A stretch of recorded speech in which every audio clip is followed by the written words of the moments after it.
a este evento le damos la bienvenida a este evento que está organizando el IPIDEC. Para mí, la verdad, es un honor tener el día de hoy a Juan José, ¿no? En esta inauguración de una serie de conferencias que estamos organizando con motivo del bicentenario que cumple la República. Estos 200 años, sin duda alguna, han sido, nos han traído muchas cosas en materia tributaria, y queríamos iniciar este ciclo de conferencias con un tema que creemos que va a ser el reto del Perú para los siguientes años, el tema de la economía digital. Entonces, hemos programado entre los meses de junio y julio una serie de eventos. Espero poder contar con todos ustedes en las conferencias que se vienen. Y nuevamente, darles las gracias, ¿no? Estamos convencidos que estamos tratando de hacer nuestro mejor esfuerzo para que el IPIDEC esté cada día mejor posicionado y más cercano a los asociados. Yo, sin más preámbulo, lo dejo en uso de la palabra a Miguel. Le doy la bienvenida y las gracias a Juan José por su participación. Muchas gracias, señores. Gracias, Víctor. Buenas tardes con todos nuestros asociados, a todos los participantes de esta tarde. Nuevamente muy emocionados, como lo mencionó Víctor, y agradecidos con Juan José y con un grupo muy selecto de ponentes especialistas en temas tributarios, contables y de economía también, que nos van a acompañar en esta serie de conferencias que hemos denominado Desafíos y Expectativas Tributarias en el Perú Bicentenario, ¿no? Conferencias que vamos a ir desenvolviendo o se van a ir dando a cabo entre junio y julio de este año. Estamos empezando justamente hoy, abriendo con bombos y platillos, bastante emocionados esta tarde. Y bueno, agradecidos nuevamente, como lo mencionaba Víctor, con Juan José Imirizaldu, quien nos acompaña, que está desde Argentina. Esto es una de las virtudes, por decirlo de alguna forma, de la nueva normalidad. Tenemos esta deslocalización, ¿no? Que ya no nos exige estar físicamente en determinado país. Y justamente, qué curioso, es un reto de los que busca atacar o busca de alguna manera regular la tributación de este fenómeno, por decirlo de alguna forma, ¿no? Si me permiten presentar a Juan José. Juan José es director nacional de impuestos del Ministerio de Economía de la Nación de Argentina, ¿no? Es contador público, especialista en ingresos públicos, es miembro activo de la Asociación Argentina de Estudios Fiscales, también es profesor de las asignaturas de impuesto a las ganancias, de impuesto a los consumos y de procedimiento tributario en especializaciones y maestrías de distintas universidades de Argentina, y también es expositor en cursos y conferencias sobre temas impositivos y de procedimientos tributarios. Asimismo, es autor de libros y artículos de doctrina sobre la materia. Él nos acompaña el día de hoy con los desafíos, con el tema de economía digital, la experiencia argentina y la tributación en las cuentas virtuales, ¿no? Sin más preámbulos, Juan José, nuevamente bienvenido y adelante, por favor. Bueno, muchísimas gracias, Miguel. Buenas tardes a todos. Un placer realmente. Primero quiero agradecer muchísimo al Instituto la invitación. Un verdadero placer, un privilegio poder formar parte de esta serie de exposiciones. Encima, bueno, con el desafío de ser el que comienza, el que hace la apertura. Bueno, la idea, el verdadero desafío de mi parte es poder compartir y que no tenga problemas tecnológicos, que espero que no, porque ya estuve practicando recién y debería poder verse. Se ve, ¿no? Lo que yo estoy viendo, ¿ustedes lo ven? ¿Sí? Sí, efectivamente, se ve como archivo. No sé si lo pones en presentación o ahí también se ve. Ah, sí. Sí. A ver. Ahí, ¿quedó bien la presentación? Sí. Ahí está, sí, perfecto. Genial. Ahí solamente, si me permites, un mensaje previo antes de tu ponencia. Sí. A todos los presentes, por favor, si tuvieran alguna duda o consulta, por favor, la pueden ir haciendo durante el chat, durante la presentación de Juan José, por el chat de Zoom, y al final la compartiremos, y si es necesario, se abre el micro sin ningún problema, ¿no? Nada, Juan José, adelante. Perfecto.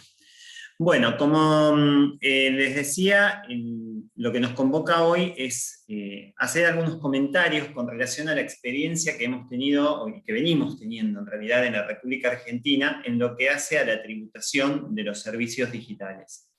Y en particular, la mayor experiencia deviene de los últimos años, y cuando digo últimos años me refiero específicamente desde diciembre de 2017 a esta parte, en donde con una reforma que se produjo en aquel entonces, la ley 27430, se efectuaron modificaciones en muchísimos aspectos el sistema tributario de Argentina, pero en lo que aquí concierne en el impuesto a las ganancias y en el impuesto al valor agregado, ¿sí? En el impuesto al consumo por excelencia que tenemos aquí en la Argentina, que es el IVA.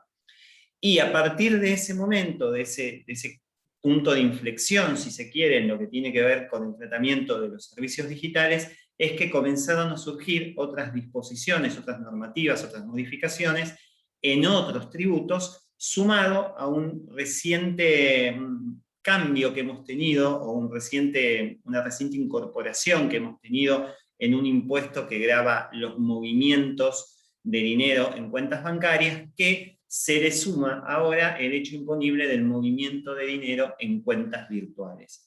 La idea entonces, a lo largo de estos próximos 45 o 50 minutos, es justamente efectuar un repaso por todas estas disposiciones, las cuales, para que sea lo más didáctico posible, las clasifiqué de acuerdo a cada uno de los impuestos. Y bueno, si bien ahora estoy exponiendo este material, luego se lo haré llegar al instituto para que todos ustedes cuenten con él también. Bueno, vamos a empezar entonces, y me pareció que lo mejor era arrancar por el impuesto a las ganancias.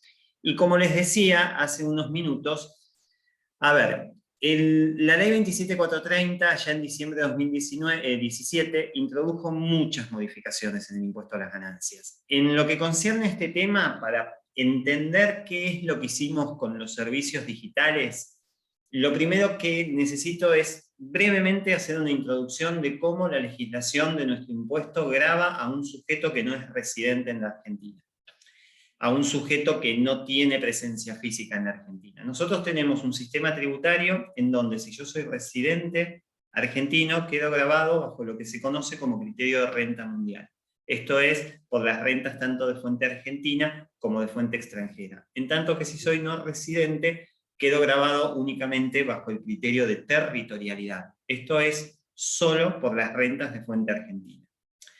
¿Qué implica que yo sea residente o no residente? La pauta que establece, o aquello que define justamente el carácter de residente de un sujeto, tiene que ver con básicamente su permanencia en el país. La ley en este aspecto, en términos generales, me dice que un nacional argentino nativo naturalizado per se considera residente argentino. Y únicamente deja de ser residente si adquiere la residencia permanente migratoria de otro estado o se va de la Argentina por un plazo no menor a 1 año. Y a contrario sensu, ¿qué significa que un no residente sea residente argentino? Siempre desde el punto de vista tributario, que adquiera la residencia permanente desde el punto de vista migratorio argentino, o la otra opción es que permanezca en el país por un plazo superior al año. Por lo tanto, un no residente que no cumple con esta pauta de permanecer en la Argentina, al perder el carácter de residente tributario, que por supuesto tiene que informarlo, hay todo un trámite dando vueltas que excede ampliamente lo que tenemos que hablar hoy, simplemente lo menciono para que sepamos que no es automático, sino que además requiere una cuestión operativa. Una vez que se pierde esa residencia, ese sujeto ya solo va a tributar por sus rentas de fuente argentina. Y es ahí donde entra a jugar una figura que existe desde siempre, pero que cobra mayor notoriedad en lo que nuestro tema concierne cuando se hace la reforma, que es lo que nosotros denominamos en nuestra legislación como el sujeto beneficiario del exterior. ¿A quién considero sujeto beneficiario del exterior? Aquel que no es residente argentino, pero que obtiene una renta de fuente argentina. Entonces, como obtiene esa renta, pero él no está acá para tributarla bajo el sistema de autodeclaración que rige en nuestro derecho tributario, como no va a presentar esa declaración jurada porque no está, quien debe ingresar el impuesto por ese sujeto es el agente de retención. ¿Y quién es el agente de retención? Es el sujeto que contrata a ese beneficiario del exterior, el sujeto que le paga a ese beneficiario del exterior. Entonces, para todas aquellas personas que sean consideradas como beneficiarios del exterior para nuestro impuesto a las ganancias, va a haber un sistema de retención en cabeza del agente pagador que adquiere la naturaleza de carácter de pago único y definitivo. ¿Por qué? Porque de esta forma se entiende que queda cerrada la operación y queda cerrado el cumplimiento de la obligación a través del ingreso de la retención. Yo ya no necesito ir a buscar a ese sujeto que está afuera, yo ya no necesito que presente una declaración jurada. ¿Por qué? Porque voy a reemplazar todo eso con una retención con carácter de pago único y definitivo. Este es el sistema que tenemos en nuestro país para poder gravar a este tipo de sujetos por estas rentas. Cuando decimos entonces que tengo un sujeto no residente, para poder grabarlo tengo que suponer que obtiene una renta de fuente argentina. Y esa suposición respecto de que obtiene una renta de fuente argentina sigue una regla clara. Y esa regla clara está definida en el artículo 5º de la Ley de Impuestos. Cuando uno lee la ley del impuesto a las ganancias, en todo lo que hace a fuente, en este caso fuente argentina, porque fuente extranjera es otro título, en todo lo que hace a fuente argentina, yo parto de un criterio general, que es esto que ustedes tienen en pantalla.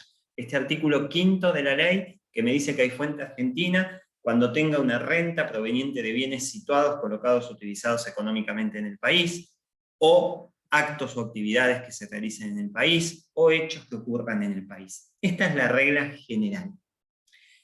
Ahora, yo beneficiario del exterior, obtengo una renta que se adapta a esta regla general, el agente de retención debe proceder a retenerme el impuesto correspondiente. Pero como no hay una declaración jurada, sino que hay una retención en la fuente, lo que hace la ley es disponer, en paralelo a esta regla de vinculación de fuente, un sistema de presunciones. ¿Por qué? Porque como yo no hago una declaración jurada, no tengo la posibilidad de partir de una renta bruta, tomarme gastos, deducir gastos para llegar a una renta neta sobre la que aplicar la alícuota. Entonces, lo que hace la ley es disponer una serie de presunciones. Ya me fijó que acá hay fuentes si ocurre cualquiera de estas tres cuestiones. Bien, una vez que yo ya sé que ocurrieron algunas de estas tres cuestiones, me voy a ir a otro artículo en donde me va a describir, de acuerdo a la actividad de que se trate, la presunción de fuente. Y hay presunciones para todos los gustos, ¿sí? Es más, tengo presunciones de hasta el 100% cuando haya un servicio financiero con un sujeto de una jurisdicción no cooperante o de bajo nula, pero desde ahí para abajo paso por todos los porcentajes de presunciones. Y si mi operación no estuviera en ningún lado, la presunción es del 90%. Y sobre cualquiera de esas presunciones aplico una alícuota, que es la tasa con la que quedan grabados estos sujetos, del 35%. ¿Sí? Entonces, por supuesto, dependiendo de la presunción, lógicamente, la tasa efectiva va a ser menor. ¿Por qué digo todo esto? Porque cuando nos paramos en la reforma de diciembre de 2017, y lógicamente se pretendió incorporar un artículo que gravara la imposición sobre los servicios digitales, la renta, perdón, sobre los servicios digitales, la duda que surgió era si efectivamente, con esta definición que tenemos en pantalla, resultaba suficiente como para entender que un servicio digital prestado desde el exterior para ser utilizado en el país, ¿sí?, podía encuadrar en lo que vemos aquí. Y por ese motivo, cuando hay operaciones que se pretende establecer que hay fuente argentina, pero de la definición general no surge con claridad y puede dar lugar a cierta discusión en el ámbito tanto administrativo como judicial, lo que se hace en la técnica del impuesto es incorporar con todas las letras a qué renta o a qué operación nos referimos. Y eso lleva a la modificación que sufre otro artículo, que es el que tenemos en pantalla, que es el artículo 14 de la Ley del Impuesto. ¿Qué es lo que nos dice el artículo 14? A ver, vamos a pararnos primero brevemente en qué era lo que nos decía ese artículo 14. Esto dispone que cualquier reproducción de una obra, de una transmisión, que sea de propiedad de un sujeto del exterior, pero se reproduzca en la Argentina, tenga una presunción de fuente del 50%, de manera tal que el beneficiario del exterior que obtiene esa renta va a tener que tributar en la Argentina una tasa efectiva del 17.5, que es el 35 de la tasa nominal por la presunción del 50. Lo cierto es que este artículo, allá por 2017, estaba escrito con una terminología que databa de décadas atrás, entonces me podía encontrar con una técnica que me hablaba de renta presunta con relación a la reproducción de imágenes y sonidos sobre medios de comunicación que ya no son los mismos que se utilizan ahora. ¿Sí? Hablaba de radio, de aparatos de videograbadoras, era una terminología muy antigua para los medios que tenemos hoy. Eso se reformula y en la reformulación se escribe esto que está en color rojo, que es que queda alcanzada por esta presunción toda otra operación que implique la proyección, reproducción, transmisión o difusión de imágenes y o sonidos desde el exterior, cualquiera fuera el medio utilizado. A partir de ahí surgió un debate con relación a qué se había pretendido alcanzar, porque en el anteproyecto que se había enviado en su momento, esto que está escrito acá formaba parte de otro artículo, y ya en ese entonces se estaba debatiendo todo lo que tenía que ver con este proyecto que aún hoy sigue en debate, nada más que ahora cobró mucho mayor impulso y protagonismo, que es el de la imposición a los servicios digitales y a empresas multinacionales que se está analizando en el marco de la OCDE y del G20, ¿no? Pero bueno, lo cierto es que el proyecto que termina aprobando el Congreso y que entra en vigencia para las operaciones que se perfeccionen a partir del 1 de enero de 2018, contiene esto que ustedes ven en color rojo, y desde la Dirección Nacional de Impuestos del Ministerio de Economía, que es donde trabajo, ante diferentes consultas, no una, sino diferentes consultas que se nos efectuaron con el paso del tiempo, hemos sido contestes en afirmar que lo que se pretendió grabar y que efectivamente se termina grabando con esta redacción es justamente la prestación de determinados servicios digitales que son, como ustedes pueden ver por lo que está escrito, proyección, reproducción, transmisión, difusión de imágenes y sonidos, son plataformas de streaming que seguramente más de alguno de los aquí presentes utilizamos. E incluso el alcance que tiene esta cláusula en un dictamen que hicimos el año pasado, interpretamos que además quedan comprendidos aquellas remuneraciones o rentas que obtengan empresas del exterior por remuneraciones que le efectúen clientes argentinos para reproducir publicidad en determinados sitios, por ejemplo, redes sociales. Entonces, esos pagos también quedan alcanzados por esta presunción, porque en definitiva estamos frente a la reproducción de imágenes a través de servicios publicitarios. Esta es la reforma a la que, insisto, en lo que hace este tema. La reforma de 2017 fue sumamente amplia, porque también incorporamos un montón de disposiciones relacionadas con el proyecto BEPS, aquel proyecto que cerró la OCDE en 2015, y con todas las recomendaciones que eran mínimo estándar, pero bueno, entre ellas también está este aspecto en particular en materia de impuesto a las ganancias. Avanzando y continuando con esta misma ley, no es que quiera ser reiterativo, pero tengo que mencionarla porque es como un común denominador en todos estos temas, que es la 27430, esa norma también modificó el impuesto al valor agregado. Y si quizás por la técnica empleada en ganancias hubo alguna duda de hasta dónde se debía interpretar lo que se incorporó, en el IVA ocurrió todo lo contrario, no quedó ninguna duda. ¿Y por qué no quedó ninguna duda? A ver, como para que nos entendamos, nosotros tenemos un impuesto al valor agregado que la columna vertebral de ese impuesto es su artículo primero. Y el artículo primero, ¿por qué es la columna vertebral? Porque me enumera las distintas manifestaciones de hecho imponible grabada, es decir, aquello que va a terminar grabando el impuesto, que desde ya les adelanto tiene una alícuota general del 21%, más allá que tenemos algunas alícuotas incrementadas y otras reducidas, la general es del 21%, y la cito en pantalla porque es la alícuota que finalmente vamos a terminar aplicando a estos servicios digitales. Pero bueno, como les decía, este artículo primero a mí me establece una serie de manifestaciones del hecho imponible, aquello que queda grabado por el IVA.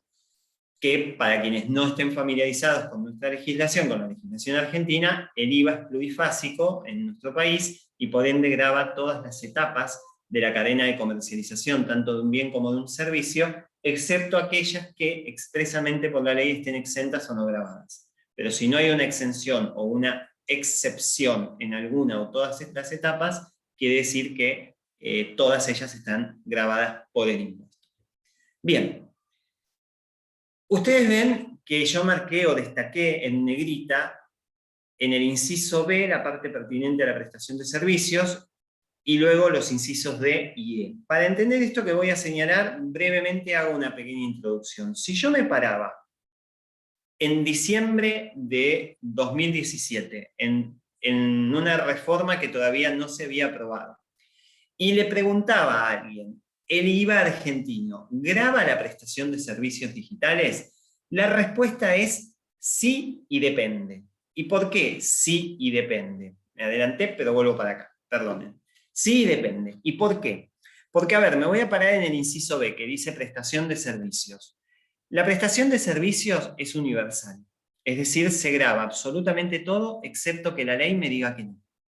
Y la ley me dice que no en muy contados casos. Pero, para que sea fácil de entender en cuál no, establece dos condiciones que deben cumplirse.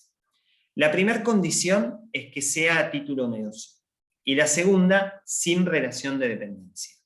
Entonces, todo servicio que se preste a título oneroso y sin relación de dependencia en nuestro país queda gravado por el IVA. Y me paro en el inciso B, y el inciso B grava las prestaciones de servicios. ¿Cuáles? Las que son prestadas en el país y utilizadas en el país. Por lo cual, si yo me paraba en diciembre de 2017 sin la reforma y le preguntaba a alguien, el servicio digital que vos, prestador argentino, prestás desde Argentina y es utilizado en la Argentina, ¿queda grabado? La respuesta es sí. Siempre lo estuvo y lo siguió estando, y lo sigue estando. ¿Por qué? Porque es un servicio a título oneroso y sin relación de dependencia. Bien, me voy al inciso D, que también involucra servicios. ¿Pero qué servicios involucra? Son los servicios prestados desde el exterior para ser utilizados en la Argentina por un responsable inscripto. ¿Sí? Por lo cual es el famoso B2B. Entonces, si yo me paro previo a la reforma que estamos comentando, porque la reforma en realidad impacta en el inciso que sigue, que es en el E, me paro en el inciso D y digo, un señor que presta un servicio digital desde el exterior a un prestatario que está en la Argentina, que es responsable inscripto. ¿Qué significa ser responsable inscripto? Significa ser sujeto de IVA, porque estoy grabado por IVA. ¿Sí? Entonces, ese B2B de un servicio digital, ¿estaba grabado con anterioridad a la reforma que estamos comentando? La respuesta es sí, estaba grabado. ¿Por qué? Porque vuelvo a repetir lo que dije hace un ratito. Salvo que no sea a título oneroso, sea con relación de dependencia, tiene que estar grabado. Y efectivamente esto es sin relación de dependencia y a título oneroso. Bien, queda grabado. Alguien me puede preguntar con absoluta lógica, ¿y cómo se lo grabás? Si el prestador de ese servicio digital o el prestador de cualquier servicio está fuera, ¿cómo hace el fisco argentino para grabarlo? Bueno, este inciso D lo que establece es un mecanismo en donde hay un régimen de responsabilidad sustituta en el cual el prestatario, es decir, quien contrata el servicio y lo utiliza económicamente en la Argentina, se hace cargo de la obligación del prestador. ¿Sí? Lo reemplaza, va en lugar de, como definimos desde el punto de vista de su naturaleza, al responsable sustituto. Y por supuesto, luego en su declaración jurada, más allá que lo ingresa como débito, después en el periodo fiscal siguiente lo netea como crédito. Bien, y si hay una entidad financiera en el medio, la entidad financiera cuando se gira el pago actúa como agente de retención. Ese es el círculo que se establece en torno a este B2B. ¿Y entonces qué hizo la 27430? ¿Qué trajo de novedoso? Bueno, lo que trajo de novedoso es lo que está en el inciso E. ¿Por qué? Porque el inciso E, en términos generales, para traducir ese tecnicismo que está escrito en pantalla, básicamente lo que me va a decir que es que cuando el servicio digital sea prestado desde el exterior a un sujeto en Argentina que lo utiliza en Argentina como consumidor final de ese servicio, ya no es B2B, sino que es B2C, Business to Consumer, en ese caso también debe aplicar el IVA, y solo el B2C para servicios digitales, no como en el inciso D, en donde B2B era para todo. Entonces, la novedad de la reforma de diciembre de 2017, que entró desde un punto de vista operativo a surtir efectos a mediados de 2018, es que a partir de esta modificación, yo, Juan José, como consumidor final, hoy quiero ver una serie y me contraté una plataforma de streaming. Bien, cuando contrate ese servicio, la utilización que le dé como consumidor final queda grabada por el IVA. Alguien me puede preguntar, ¿y cómo haces? Si vos sos consumidor final, que ahora vas a tener que ir al fisco y darte de alta en IVA para pagar solo por el servicio digital, no. Para evitar este tema, porque imagínense si yo tengo 4 millones de usuarios de distintas plataformas de streaming, digo streaming como puedo decir, no sé, los servicios de nube, los servicios de mail, el Zoom, por ejemplo, lo que ustedes se imaginen, ¿no? Para evitar que justamente esos millones de personas se congreguen y decidan, el fisco tenga que administrar tanta gente al mismo tiempo, lo que se estipuló es un régimen de percepción, en donde la gente de percepción, no retención, percepción, es aquel que tenga el vínculo más cercano con el proveedor del servicio digital que está en el exterior. Es decir, lo que se denomina, desde el punto de vista de la operación que estamos analizando, agrupador o agregador. ¿Por qué? Porque nosotros somos, pongámosle que somos nosotros 50 que estamos acá. Digo 50, 100, 500, lo que ustedes se imaginen, ¿no? Somos todos nosotros que estamos acá. Todos nosotros contratamos cada uno con un banco distinto ese servicio digital. Ese banco nos cobra en nuestro resumen de la tarjeta de crédito. ¿Pero es el banco el agente de percepción? No, porque estas compañías por lo general trabajan con un sujeto más en la cadena que está aquí en Argentina, que es el que va a recabar, a agrupar todos esos pagos para juntarlos, darse vuelta y girar las divisas al prestador que está en el exterior. Bueno, ese agrupador trabaja como agente de percepción, desempeña el rol de agente de percepción y lógicamente después en nuestro resumen nos va a llegar la tarifa del servicio de streaming que contratamos por un lado, sumado a la percepción en el IVA por el otro. Entonces, ¿qué es lo que cambió en Argentina a partir de diciembre de 2017? Que ya no solo quedan los servicios digitales grabados en la medida que se traten de un prestatario en el país que sea responsable inscripto, sino que también quedan los servicios digitales grabados cuando el prestatario es un consumidor final. El final de la historia es el mismo, porque en ambos casos hay que pagar el IVA, nada más que el camino por el cual se llega a ese final, que es el pago del IVA, es distinto. En el B2B hay una responsabilidad sustituta, en tanto que en el B2C hay un régimen de percepción. Y lo único, ¿sí? Acá van a ver cómo queda resumido, y lo único que tenemos exento, que era lo que yo les decía al principio, que está todo grabado a menos que la ley disponga una exención o una no grababilidad, los únicos servicios digitales que en nuestra legislación quedan exentos son, por un lado, el acceso y o la descarga de libros digitales, lo cual tiene lógica porque hace un paralelismo con la exención que tenemos sobre la venta de libros. Si yo vendo un libro físico, está exento de IVA. Bueno, lo más lógico es que si ese libro, en vez de venderlo físico, lo descargo, también esté exento, que es lo que ocurre. Y después está exenta la suscripción de ediciones periodísticas digitales de información en línea, cuando yo me suscribo para acceder a todas las notas de un diario, por ejemplo, también tiene lógica, porque en la Argentina, en el IVA, está exenta la elaboración del diario. Cuando digo la elaboración es en todas sus etapas, desde que lo elaboro hasta que llego al final en donde se lo vendo al usuario, al consumidor final. Bueno, si eso desde el punto de vista físico está exento, se creó un paralelismo para que también la exención lo esté en la suscripción de ediciones periodísticas en línea. Por lo cual, conclusión, a partir de la reforma de 2017, toda prestación de un servicio digital, sea prestado en el país como prestado en el exterior, a un prestatario argentino, cualquiera sea la cualidad que revista ese prestatario argentino frente al impuesto, esto es responsable inscripto o consumidor final, están grabadas por el IVA a una alícuota o a la alícuota general del 21%. Bien. Luego pasamos a un impuesto que se instituyó con carácter de emergencia en diciembre de 2019.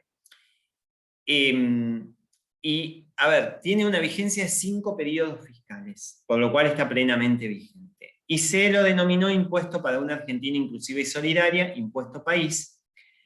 Fue un gravamen creado por la actual gestión de gobierno y lo que grava es el cambio de divisas. Esto es, cuando yo quiero adquirir en moneda extranjera, en particular el dólar, pero opera para cualquier moneda, ¿no?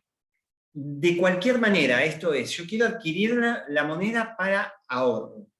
Entonces, quiero comprar en el banco, cuando el banco me vende los dólares, le aplica el impuesto país. No quiero comprar el billete para tenerlo en ahorro, sino que quiero comprar un pasaje de avión. Como el pasaje está en dólares, como la entidad financiera va a tener que hacer ese cambio de divisa, aplica el impuesto país. Al valor del billete se le suma el impuesto país. ¿Y qué pasa con el servicio digital? Porque cuando yo lo contrato, ese servicio digital, casi con seguridad, va a estar ofrecido en una tarifa en moneda extranjera, en dólar. Entonces, cuando yo contrato ese servicio digital, como la entidad financiera, para poder pagar ese servicio, yo estoy pagándolo, pero me lo va a cobrar a una tarifa dolarizada, va a tener que aplicar también este impuesto país.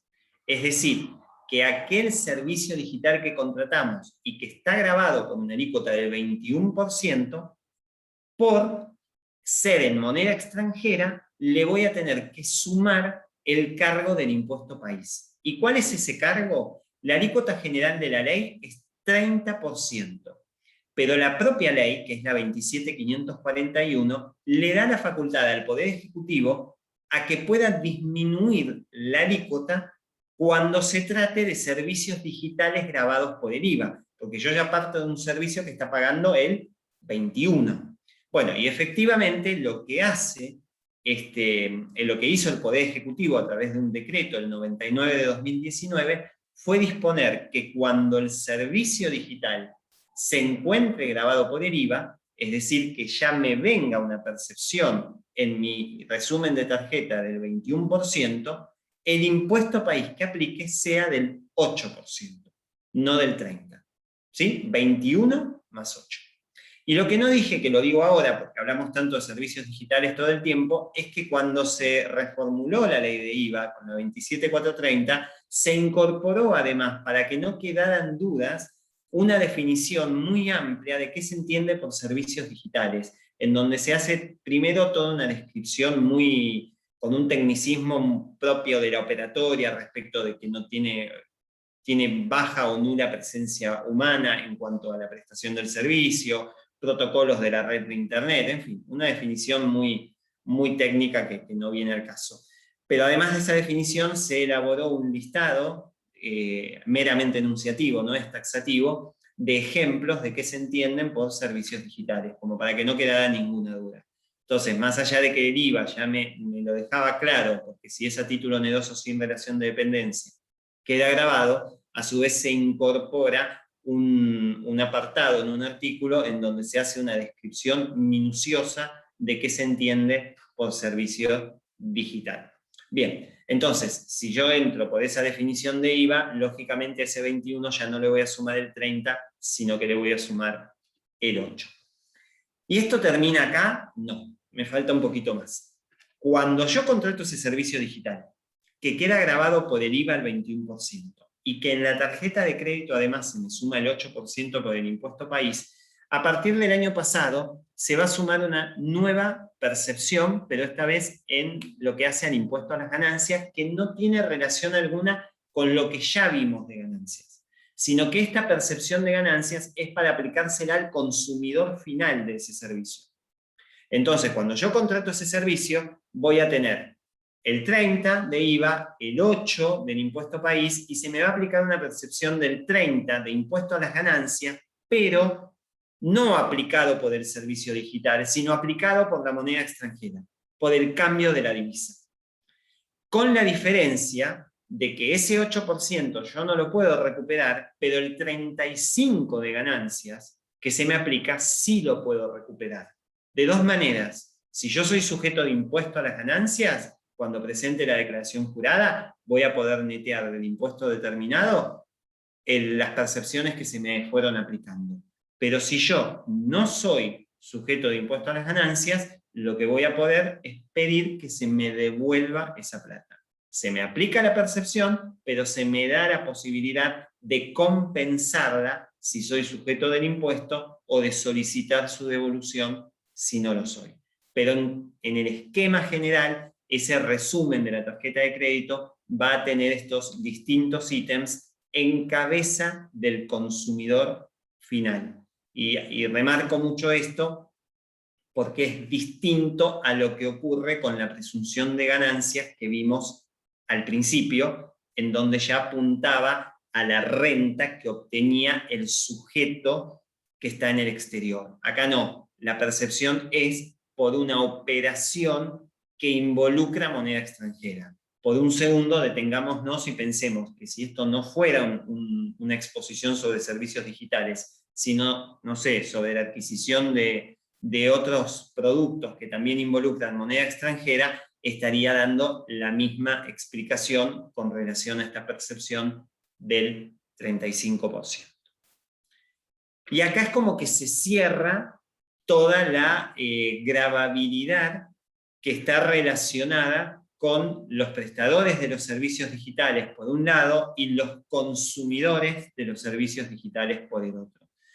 Que, insisto, lo último que acabo de mencionar no es que apunta al servicio digital en sí mismo, sino que apunta a cómo se factura ese servicio. Si ese servicio digital no se facturara con moneda extranjera, sino con moneda nacional, lo que acabo de mencionar del impuesto país y de la percepción de ganancias no aplicaría. Solo aplica si me encuentro con un servicio que debo contratar en moneda extranjera.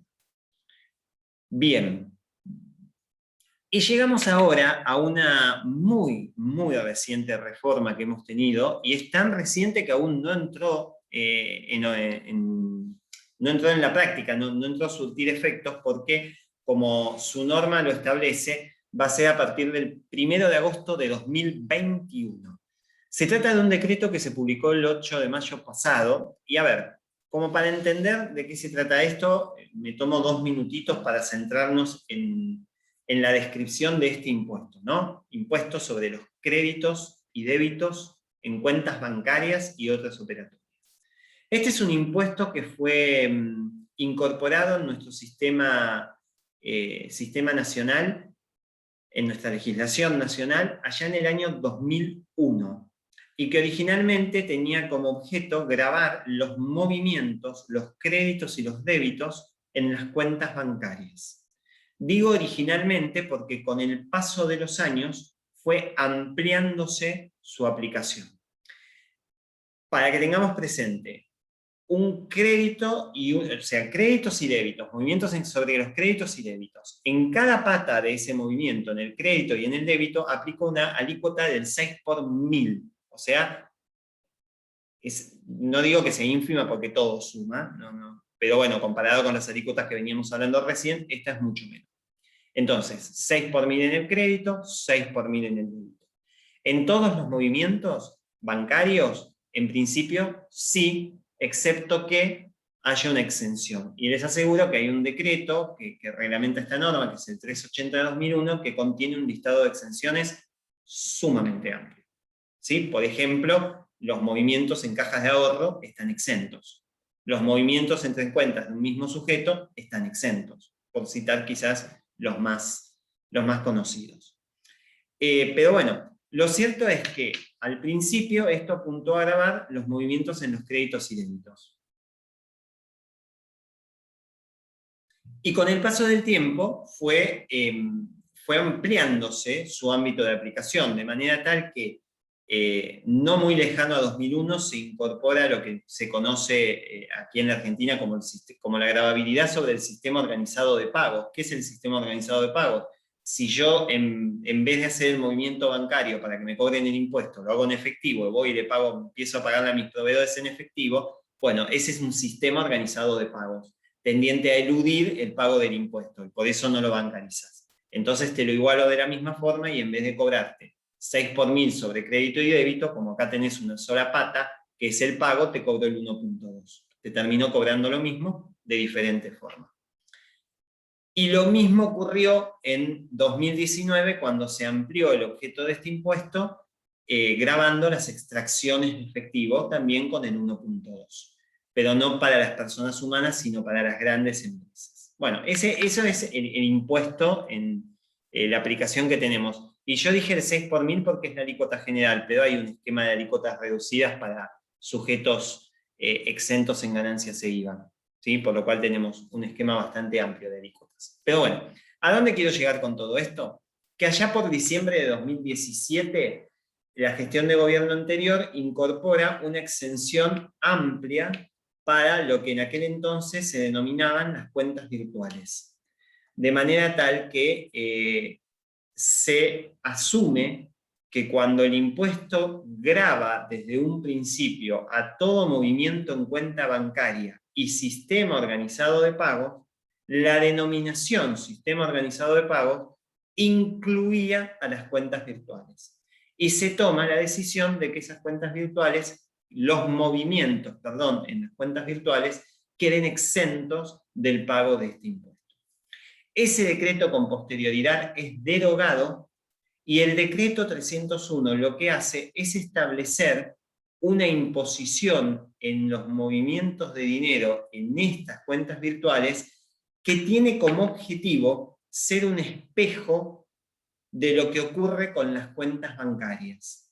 ¿Qué quiero decir con esto?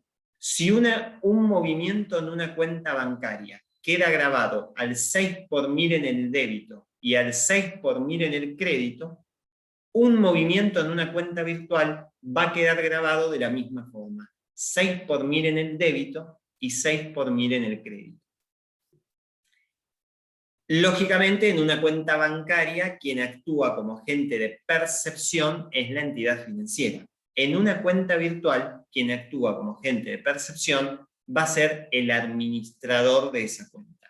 Y acá, antes de continuar, hago una pequeña aclaración porque todo el tiempo estoy diciendo cuenta virtual, y la denominación que tienen este tipo de cuentas de la fintech en la Argentina a través de una comunicación del Banco Central, que ustedes la tienen ahí en pantalla, que es la comunicación A6885, ya no se las denomina técnicamente cuentas virtuales, sino cuentas de pago. ¿Sí? Esa es la denominación formal que tienen en nuestro ordenamiento jurídico. Entonces, volviendo a lo que son las disposiciones, espejo. La alícuota se conserva, se igualan la tasa. El agente de percepción, lógicamente, no puede ser el mismo, porque en la cuenta bancaria es una entidad bancaria, en la cuenta de pago es el administrador de la cuenta. Si la entidad financiera, porque es lo que ocurre, está solo grabada por sus movimientos propios y no por actuar como el intermediario en la operación bancaria, el administrador de la cuenta de pago va a tener el mismo tratamiento, de manera tal que por su tarea de administrador no quede grabado. Si me puedo computar yo como sujeto, a mí que me hicieron una retención por, no sé, por el movimiento en mi cuenta corriente me hicieron una retención, perfecto. Yo me voy a poder tomar el pago a cuenta en ganancias, porque hoy en nuestra legislación el impuesto sobre los créditos y débitos actúa como pago a cuenta del impuesto a las ganancias. Bueno, también me voy a poder computar el pago a cuenta del impuesto que me retengan por el movimiento en la cuenta de pago. ¿Sí? Y la extracción de efectivo lo mismo. Si me aplicás el 1.2 porque soy una empresa grande para sacar dinero de mi cuenta bancaria, me vas a aplicar el 1.2 si saco dinero de mi cuenta virtual. También si soy empresa grande. Básicamente, insisto, lo que se trató, y creo que se logró, si bien todavía no empezó a surtir efectos, es una legislación que sea un espejo, para que el tratamiento de las fintech, de este tipo de cuentas de pago, sea exactamente el mismo, análogo al que tienen las cuentas virtuales. Para destacar algo que se incorporó y que fue necesario incorporar producto de esta convivencia de cuentas en cabeza de un mismo titular, que los movimientos de fondos entre cuentas de naturaleza distinta, bancaria y de pago y viceversa, en cabeza de un mismo sujeto, cuya titularidad sea de un mismo sujeto, quedan exentos del impuesto. Y respecto de las cuentas virtuales, también quedan exentas los movimientos que cuando la titularidad sea de una persona humana. ¿Por qué? Porque se asimilan, si yo le quiero buscar una analogía en la cuenta bancaria, a lo que sería una caja de ahorro, que está exenta en el movimiento bancario, entonces su paralelismo en la cuenta de pago debiera llevar el mismo tratamiento. Conclusión entonces, pasamos en lo que hace a esta gravabilidad de las fintech, pasamos de un sistema de imposición que primero era un vacío absoluto, porque, insisto, si bien lo mencioné al principio, lo vuelvo a reiterar ahora, el impuesto fue creado en 2001, y la exención plena fue incorporada en 2017, es decir, pasaron 16 años de un vacío absoluto, en donde mucha gente interpretó que lógicamente no estaban grabadas, ni siquiera formaban parte del hecho imponible. Sin embargo, cuando en 2017 se incorpora la exención, es porque se interpreta y se asume de que sí forman parte en lo que hace a la definición del sistema organizado de pago. Bien, entonces pasamos de un vacío a una aclaración respecto de que están grabadas para quedar exentas de forma plena, y esa exención que dura muy poco tiempo, y finalmente entra a regir un decreto en el cual se establece un paralelismo tanto en las alícuotas como en las operaciones grabadas, las operaciones exentas, las operaciones no grabadas, los pagos a cuenta, se establece exactamente un paralelismo con las cuentas bancarias. Bueno, y finalmente, ya para redondear, porque estoy llegando a los 50 minutos que me habían comentado, esto es todo lo que tiene que ver con la legislación en materia nacional. Nosotros también tenemos impuestos locales, que el impuesto quizás el más conocido y el que puede terminar impactando en todo lo que hace a los servicios digitales es ingresos brutos, que es como una especie de impuesto sobre las ventas, y hay algunas jurisdicciones que, cuando sale esta reforma de IVA que comentamos hace un ratito, incorporaron en sus ordenamientos jurídicos internos previsiones similares, pero trasladadas al ámbito local con este impuesto sobre los ingresos brutos. Pero bueno, lo cierto es que en el ámbito nacional tenemos todo este conjunto de normas, en la mayoría de los casos ya operativas, falta esta última que en breve ya lo estará, que tienen relación con estos servicios digitales, y en este último caso con los movimientos de dinero en cuentas virtuales. Bien, creo que hice justo 50 minutitos como me habían pedido. No sé si, bueno, esperen que voy a dejar de compartir pantalla. A ver. Ahí, perfecto. No sé si hay alguna pregunta. Veo el chat, un mensajito, a ver. Sí, nos estamos invitando Hola. Perfecto. Sí. Pensé Estamos que... invitando a todos para que vayan haciendo, seguramente ahorita ha sido muy interesante la experiencia vuestra. De hecho, algunos puntos de coincidencia que tenemos en nuestras legislaciones, tenemos el gravamen a lo que se denomina servicios digitales, ¿no? Específicamente en Perú tenemos dentro de los conceptos grabados una lista también taxativa, ¿no? Pero por impuesto al consumo. No. Primero de impuesto a las ganancias. En ganancias. Pero retención en fuente. ¿No? Algo parecido.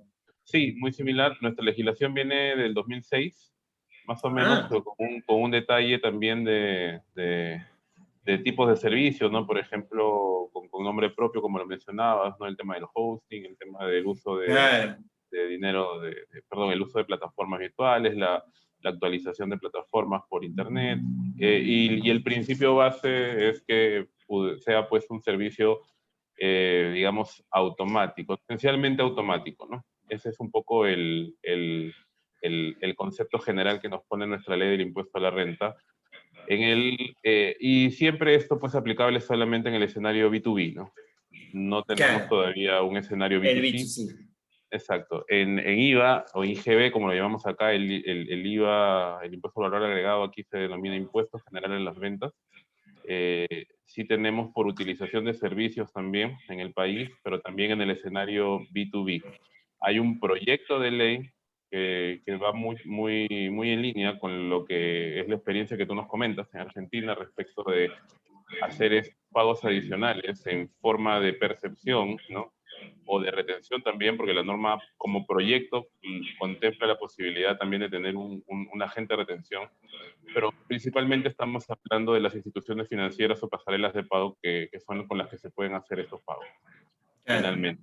No por un tema claro. operativo también, ¿no? Que es más o Sí, menos sí, como... totalmente, es el gran desafío, el punto de vista Exacto, operativo, cómo legislar esto para que funcione. Es el sí, gran desafío. Acá efectivamente. veo Entonces, una, acá veo una consulta con relación a los servicios digitales. ¿Cuál es la tasa de retención? Entiendo que tributan sobre su renta de fuente argentina. Sí, la reforma en ganancias no hace la misma distinción que en IVA respecto de B2B o B2C, por lo cual es como que queda todo amparado en ese artículo 14. La presunción es del 50% sobre una alícuota general del 35%, por lo cual termina en una tasa efectiva del 17.5%.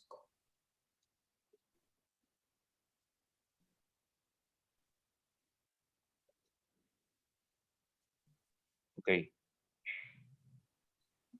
Sí, en realidad el gran desafío es el B2C, ¿no? Es un poco... Totalmente, totalmente. Y bueno, y a la espera, por supuesto, de ver lo que sucede con el proyecto que se está debatiendo en estos momentos, ¿no? Hasta dónde se va a poder avanzar una vez que salga eso, si es que se va a poder continuar con legislaciones locales o hay que adherir a un modelo ya internacional, ¿no? Y consensuado. Sí, justo en eso, un poco lo que el otro día estaba también revisando información y compartiendo opiniones, y una de las cosas que definitivamente ahorita se está hablando mucho y el G7, este grupo de países de primer orden, vienen consensuando, ¿no? Nos comentabas hace un momento en la sala de espera que hacia octubre, más o menos, ¿no? Debería ya concretarse el título digamos, el paraguas del que vendría a ser eventualmente esta legislación uniforme para poder atacar, digamos, este fenómeno económico en el tema B2C sobre todo. Pero definitivamente todavía esto no está cercano, ¿no? Y también lo que yo percibo es que estas conversaciones se están dando para atacar, digamos, a estas grandes multinacionales, ¿no? Específicamente como se le denomina en esta jerga tributaria que ves por ahí, que es el GAFA, ¿no? Google, Apple, Facebook y Amazon, ¿no? Y por ahí algunas más. Entonces, en esa línea, no sé si dentro del análisis en este caso argentino, por ejemplo, se ha analizado la posibilidad de hacer exenciones, como por ahí en tu ponencia he escuchado, quizás a estas startups que están iniciando, que quizás no tienen pues esa gran espalda como uno de estos gigantes de la tecnología, y eventualmente pues generar un gravamen a partir de un monto, ¿no? Como es un poco el proyecto que viene impulsando la OCDE y este impuesto a las grandes multinacionales, ¿no? De tecnología. No sé si por ahí tienes algún comentario al respecto. Sí, en Argentina estamos, sí, que incluso ahí veo también un comentario que va por ese lado. Nosotros estamos trabajando como miembros asociados al Comité de Asuntos Fiscales de la OCDE, estamos trabajando, o sea, participamos de las reuniones en donde se está desarrollando toda esta tarea, y bueno, están puestas todas las alternativas sobre la mesa, tanto respecto del consenso en sí mismo, como de lo que sería la letra chica y las especificidades que hay que trabajar, ¿no? Es como que todavía está en una etapa de análisis, no digo preliminar, porque ya se viene hablando mucho, pero bueno, en estos últimos tiempos es como que surgió esto del comunicado del G7 y de apuntar a 100 grupos multinacionales en particular, cuando el proyecto había comenzado en principio siendo servicios digitales, después empleó consumer facing, ahora hablamos de 100 multinacionales. Se está trabajando, analizando todas las alternativas, los pros, los contras, aquello en lo que se podría adherir, aquello que no, pero bueno, se está en ese análisis en estos momentos. Si no, ese es el gran reto. ¿Cómo? Ese es el gran reto, ¿no? Claro, Aterrizar sí. a la operativa, ¿no? Porque también me pongo a pensar cómo vamos a liquidar, por ejemplo, nosotros los contadores esos impuestos, ¿no? ¿Cómo vamos a hacer las No, declaraciones? y aquello ¿Cómo nos van a que en revisar? definitiva, y los compromisos que en definitiva se tengan que asumir, ¿no? Que hay que ver cómo, hasta dónde puede asumir cada país cada uno de esos compromisos y si realmente los puede asumir, ¿no? Como que hay que analizar muy, muy específicamente cada cosa y bueno, todavía está en eso. Acá dice, si su norma no señala el modelo de negocio como hacen para aplicar retención, vistos y ejemplos, cuando utilizan Netflix, tendría que retener a Netflix por guiar al argentino, lo digo porque nuestra legislación. En ese caso que vos estás señalando, es donde actúa el agrupador, ¿sí? Que es algo parecido a lo que sucede en el IVA, en donde el agente de retención, que es en definitiva quien gira el pago, debería actuar como agente de retención, valga la redundancia, ¿no? Por supuesto, acá yo no me centré o no entré a todo el tema de los convenios para evitar la doble imposición, porque dependiendo de dónde se encuentre la compañía que presta el servicio digital, quizás haya un convenio para evitar la doble imposición que no nos dé la potestad, ¿no? Pero si no tuviéramos ese convenio, o si el convenio de todos modos nos diera la potestad, sería el agrupador, agregador o agrupador. Sobre un modelo de retención de impuestos directos, ¿no? Pero en ningún Exacto, caso... sí. Modelo de Exacto, pero en ningún retención. caso ahí, digamos, en el ejemplo que Sonia nos ponía, en ningún caso que Netflix sea quien sufra, digamos, No, esa detracción del no. monto. No, en ese caso no. No porque para que Netflix hiciera eso debiera haber establecimiento permanente. Claro, Si en el modelo hablamos actual. claro, si hablamos de una plataforma de streaming, ¿no? Porque servicios digitales hay de todo tipo, pero bueno, si nos estamos refiriendo a las plataformas de streaming de reproducción de imagen y sonido, debiera ser un EP para ser el mismo quien lo ingrese. Efectivamente, ¿no? El tema da para bastante, como conversábamos también al inicio con Víctor y con Diego. Esto, de hecho, OECD BEPS viene desde el 2013, ¿no? Sigue esta rueda, todavía no termina de formarse, ¿no? Del todo, el tema del gravamen directo a las de B2C a los Y que la acción 1 había quedado muy sí, verde en cuanto a sus exacto. conclusiones. Exactamente, ¿no? Se viene pues ahora tenemos estos pilares, ¿no? Que la OECD está de alguna manera dando como lineamientos, pero no se concretiza, ¿no? De hecho hay iniciativas en Europa que están haciendo estos impuestos o estas tasas únicas sobre ingresos brutos, con el criterio de vinculación o nexus de presencia virtual o presencia digital, ¿no? Vienen momentos, creo yo, trascendentales para justamente la economía, la tributación en estos puntos, y esto no termina aquí, de hecho está todavía, Está creo yo, empezando. sí, está tomando quizás un poco más de forma, pero todavía no está completo, ¿no? Por lo menos esto da para unos años más, y seguramente vamos a seguir conversando varios de estos temas. No te queremos quitar más tiempo, estimado Juan José, de No, por verdad, favor. muy agradecidos todos Un placer, por haberte realmente. escuchado, dando pues la apertura del evento. Justamente mañana también, para hacerle recordar a todos, y esperamos también, Juan José, si por ahí te puedes sumar, va a estar Jorge Jiménez Lizardi, también con un tema similar, ¿no? Economía digital y fiscalidad, retos planteados y la necesidad de adaptar los sistemas tributarios, la experiencia mexicana ahora. Bueno, Entonces, ahí va seguramente a hablar de todas estas cuestiones que venimos señalando ahora. sí, exactamente, desde la perspectiva mexicana, y eso creo que nos va a dar a todos los partícipes y a todos nuestros asociados esa mirada internacional, que es un poco la que queremos ver y que estamos aprovechando en la tecnología actualmente, ¿no? Hablando de la tributación, haciendo uso de un streaming, por ejemplo, algo parecido. Totalmente, efectivamente. Listo. Efectivamente. No, la verdad que sumamente agradecido por la invitación, un placer, realmente. Buenísimo, gracias. Entonces, gracias a todos por haber estado y bueno, que estén bien. y cuídense Sí, mucho, el por favor. material ahora se los mando. Ahora Sí, se los no mando. te preocupes. Gracias, Sí. gracias. Listo, José, gracias a todos. Cuídense. Muchísimas gracias. Buenas Gracias, noches a cuídate todos. mucho. Buenas noches. Chao, chao. Chao.